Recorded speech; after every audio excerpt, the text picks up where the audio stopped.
This is the $50 PC I bought from eBay in my last video. And trust me, it did not look like this before. When I first got it, it looked like someone had pulled it straight out of a flooded field. Mud, dirt, water damage. This thing was absolutely disgusting. I genuinely thought the entire system was dead. But after tearing it apart, cleaning everything, and testing each component one by one, I discovered something surprising. The only thing that actually died was the power supply. Everything else still worked, and that's when this stopped feeling like junk and started feeling like potential. So now I want to know, how powerful is this thing really? And more importantly, how far can I push this once flooded PC before it becomes a real gaming machine? $75 is a tiny budget for a computer. But the strange part is, this machine isn't nearly as old as I expected. Instead of some ancient platform from 15 years ago, this thing actually runs on the much newer LGA 1200 platform. It's a compact SFF Office PC, officially called the HP TPC EFF 125. And after adding the replacement power supply, the total cost of this entire machine comes out to around $75, which honestly sounds kind of ridiculous when you think about what's packed inside. For that money, you get a complete ultra-compact system with a proprietary PSU, optical drive, motherboard, cooling, and everything squeezed into a tiny 7.6-liter chassis. The moment you open it, though, reality hits immediately. There's barely any room to breathe inside this thing. A large graphics card? Forget it. And the biggest headache here isn't even the low wattage power supply, it's the proprietary connectors. HP basically looked at standard power cables and decided they were too easy for normal humans to use. Instead of a regular 24-pin connector, this thing uses a weird flat 7-pin cable to power the motherboard, while the extra 4-pin connectors handle CPU and PCIe slot power separately. So yeah, upgrading this little machine is definitely not going to be straightforward. Still, I can already see the potential hiding inside it. Right now, the system only has a single 8GB DDR4 RAM stick installed, which is fine, but not exactly exciting. There's also an NVMe slot and even a Wi-Fi card, although the wireless card already has a little rust from its unexpected swimming lesson earlier in life. So naturally, the very first upgrade had to be an NVMe SSD. Ironically, the SSD itself costs more than the entire PC, but honestly, this system deserves it. Alright, now it's finally time to power this thing on and see how it performs. Except, something is very wrong. The PC suddenly refuses to boot at all, which makes absolutely no sense because just 2 days ago, this machine powered on perfectly fine. And now, completely dead again. At first I thought maybe the replacement PSU had failed, so I checked it carefully. But the power supply was still working perfectly, which honestly made the situation even more confusing. So now I'm stuck playing detective. I start stripping the system down piece by piece, removing everything unnecessary until only the CPU and motherboard are left. Still nothing. At this point, I start worrying the Intel Core i3-10105 might have died somehow. So I test the CPU and another motherboard, and immediately get display output, which means the real problem was hiding inside this motherboard the entire time. Now I'm looking at this thing like a crime scene investigator, and then finally, I spot it. Deep inside the PCIe slot was a tiny piece of mud still trapped in there. Not normal dirt either, this stuff was extremely fine, almost like wet sand, hidden deep in a corner where you'd never notice it unless you looked really closely. And somehow, that tiny little piece of mud was enough to create electrical leakage inside the slot, triggering the motherboard's short-circuit protection and completely shutting the system down. So immediately I grab cleaning alcohol, rust remover, soft brushes, and carefully blast the slot with low heat until every last bit of dirt is gone. After cleaning every corner one more time, I reinstall the RAM, reconnect the power, and press the button again. And no way! It comes back to life instantly. At that moment, I genuinely felt like a doctor who had just saved a patient from dying on the operating table. And while I was already inside the machine, I suddenly got curious about the optical drive too, because after being soaked in water and packed with mud earlier, I genuinely didn't expect this thing to still function. So I pressed the eject button, and no way. The CD drive still opened perfectly fine, like absolutely nothing had happened to it. And the CPU inside this machine is technically an Intel Core i3-10105. But not the kind of weak little i3 people usually make fun of. This thing is still surprisingly capable. It has 4 cores, 8 threads, boosts all the way up to 4.4 GHz, and somehow only pulls around 65 watts. Benchmark-wise, it scores around 2447 multi-core and 460 single-core, which honestly isn't bad at all for a tiny office PC like this. Now for the real test, gaming. Starting with Minecraft. And surprisingly, it's actually pretty decent. FPS stays above 100 most of the time, sometimes even jumping past 200 FPS, while the CPU still isn't fully loaded. That's at lower settings though. The moment I increase render distance to 8 chunks, performance instantly gets cut almost in half. But even then, it still stays above 60 FPS most of the time, which honestly makes this a pretty solid experience for integrated graphics. Now let's move on to something much heavier, CS2. And yeah, this is where reality hits hard. Unlike Minecraft, the system is absolutely fighting for survival here. FPS hovers around only 15 frames, while the CPU gets slammed at nearly 100% usage the entire time. The integrated Intel UHD Graphics 630 is also struggling badly trying to render all the effects in the game. Even the RAM is basically tapped out with almost no free memory left. I tried dropping the resolution down to HD hoping it would save things, but honestly it only gained around 10 extra FPS. And for a fast-paced game like CS2, that still feels pretty rough. Now onto Grand Theft Auto 5. And unfortunately, things don't improve much here either. At full HD, the game sits barely above 10 FPS, feeling sluggish almost the entire time.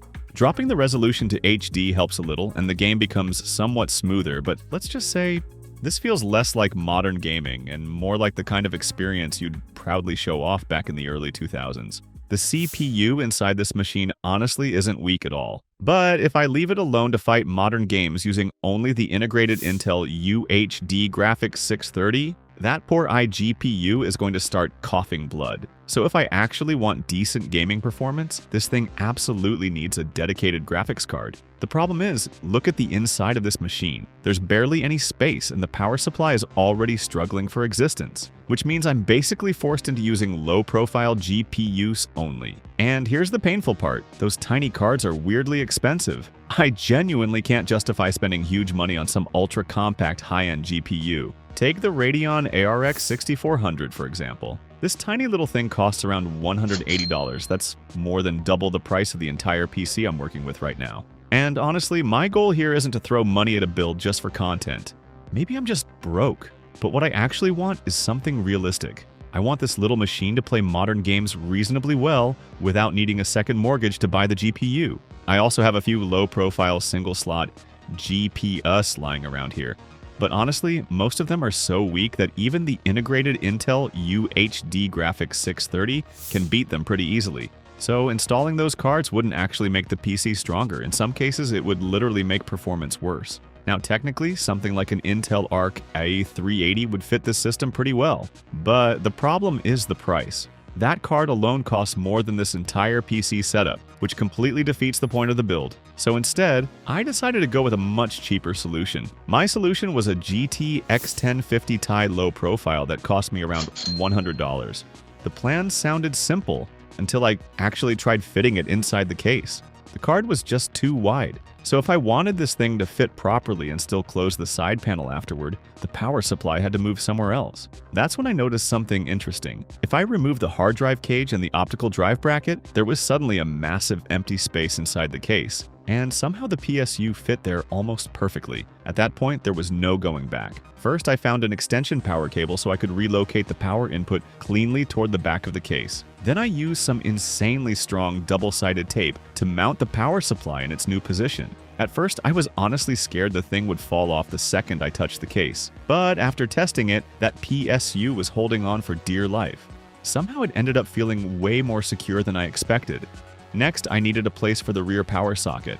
I kept things simple, drilled a hole directly into the case and screwed it into place. It's definitely not the most elegant engineering solution ever created, but honestly, it worked surprisingly well. And after that, everything became much easier. Now I could finally install the GTX 1050 Ti low profile properly into the PCIe slot. Of course, if I actually wanted smoother gaming performance, the system also needed another 8GB stick of RAM, which cost me another $25. But after putting everything back together, the final layout actually looked surprisingly clean. The relocated PSU accidentally became the perfect cover for all the ugly cables, making the build look far more professional than it had any right to be. And somehow, the side panel still closed perfectly. Alright, now let's see if this tiny machine can finally handle some real gaming after the upgrade. First up is Minecraft at 32 chunks. And compared to before, this upgrade is absolutely massive. The FPS now stays above 100 almost the entire time, and sometimes even jumps past 200 FPS. When I fly high up and look across the map, the frame rate drops a little, but it still stays comfortably above 60. That's way better than I expected from this tiny office PC. Now moving on to Counter-Strike 2. Before the upgrade, this thing could barely crawl past 10 FPS, but now, the frame rate is literally over 10 times higher, staying above 100 FPS most of the time. And what surprised me most is how relaxed the system still feels. Neither the CPU nor the GPU is even close to running at full load yet. That's a huge improvement. Now for something heavier, Grand Theft Auto 5. And surprisingly, it still performs pretty well. The game sits around a stable 60 FPS, although you can definitely feel the GPU starting to struggle more in graphically heavy scenes like this. If I push the graphics settings much higher, this little GTX 1050 Ti low profile would probably start begging for mercy pretty quickly. Overall, it felt like the Intel Core i3-10105 still had a lot more potential left in it. The problem was, the tiny SFF case and weak power supply were holding everything back. So naturally, I started thinking about something far more dangerous, installing a much stronger graphics card. But to make that possible, I needed a larger case and a completely separate power supply dedicated just for the GPU. And yeah, this setup looks ridiculous, but honestly, it's still one of the most effective ways to upgrade these tiny office PCs. Since the motherboard wasn't designed for a normal case, I had to improvise my own standoffs first. Then, because the original power button no longer existed, I soldered 2 wires directly from the case button onto the motherboard's front panel pins, so the system could still turn on normally. Surprisingly, it was actually pretty easy. The original proprietary PSU still handles power for the motherboard and CPU, while the second power supply is used only for the graphics card. After that, I mounted everything into position, and at this point, the build was finally starting to come together. And the GPU replacing the old GT X1050 Ti low profile is now an Radeon ARX 6600, which costs around $190. After finishing the build, this thing barely even looks like the same PC anymore. It feels like I accidentally created an entirely different machine.